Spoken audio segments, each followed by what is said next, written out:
100% అన్న అది అందులో డౌటే లేదు. ఎందుకంటే మామూలుగా ఏదైతే ఉందో అంటే ప్రశ్నించడమే తప్ప అతను బీసీల కోసం పోరాడటం తప్ప అంటే మామూలుగా ఒకటే అన్న, బీసీల గురించి పోరాడితే మంచిదే అన్న. తీన్మార్ మల్లన్న బీసీల వ్యక్తుల పేర్లు వాడుకొని ఈరోజు ఒక ఛాయ్ పైసలు దానం చేయండి అన్న అని ఈరోజు నువ్వు హెలికాప్టర్లో తిరుగుతున్నావే అంటే బీసీల వాడుకోనే కదా ఈరోజు హెలికాప్టర్లో విమానాలలో మంచి మంచి కట్అవుట్లతో తిరుగుతున్నావు కదా, అంటే బీసీల పేరు వాడుకున్నావు కదా ఇక్కడ. సరే నువ్వు మంచి కార్యక్రమాలు ఏం చేసినావు? సరే ఈ తీన్మార్ మల్లన్న మంచి కార్యక్రమాలు ఒకటి పలానది పేద ప్రజలకు కానీ ఎవరికి కానీ మంచి చేసిండా ఒకటి చెప్పన్నా? ఏం చేయలే కదా. ఆయన క్యూ న్యూస్ నడుపుకుంటుండు, ఆ క్యూ న్యూస్ మీద బతుకుతుండు. సో అదే కానీ తీన్మార్ మల్లన్న ఏదో మంచి చేసిండు, ఎంఎన్సీ ఇచ్చిన గిట్ట ఏం పని చేసిండు అన్న? ఈయన ఎవరన్నా అసలు? తీన్మార్ మల్లన్న ఎవరికి ఏం చేసిండు? ఈడ ఉండి ఎవరిని పడితే వాళ్ళని తిడతాడు. సరే తిట్టుకున్నాడు, ఆ క్యూ న్యూస్ మీద బతుకుతుండు, బతికని అనుకున్నారు. ఈరోజు వచ్చి బీసీల గురించి 420గా నువ్వు 420గా నువ్వు 24 పార్టీలు మారి ఎట్లా నమ్మాలన్న ఈయనని? 24 పార్టీలు మారిన వ్యక్తిని నేను ఎట్లా నమ్మాలి? ప్రజలు గిట్ట ఎట్లా నమ్ముతారు?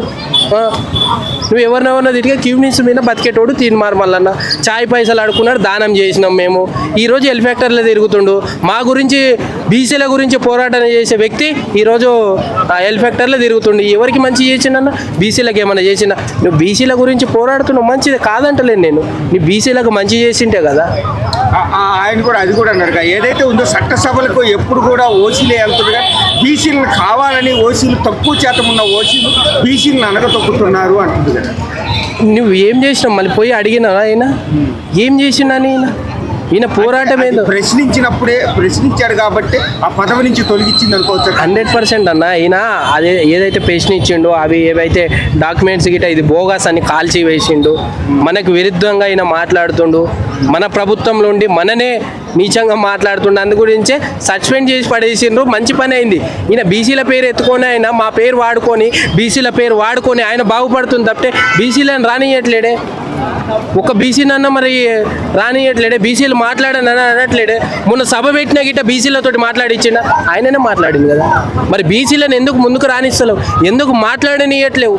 ఈ తీన్మార్ మల్లన్న మీటింగ్ పెట్టినప్పుడే కదా బీసీలను మాట్లాడనిస్తలేడు. మళ్ళీ బీసీలు ఎంతోమంది ఉన్నారు కదా, కొట్లాడే సత్తా ఉంది కదా, వాళ్ళు ఓట్లు వేస్తేనే కదా నువ్వు గెలిచింది.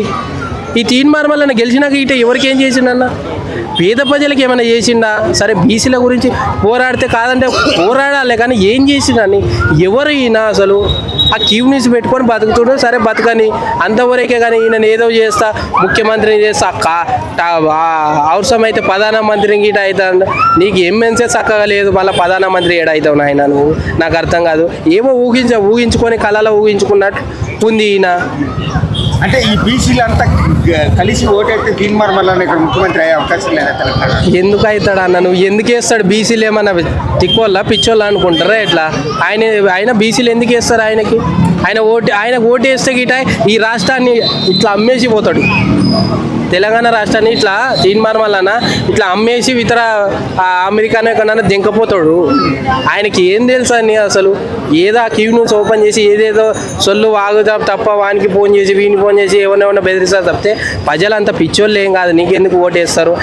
ఆయన ముఖ్యమంత్రి ఎందుకు చేస్తారు? ఎంఎన్సీ సక్కా లేక ఊడగొట్టిండ్రు, ఇంకా ఆయనని ముఖ్యమంత్రికి ఎందుకు చేస్తారు?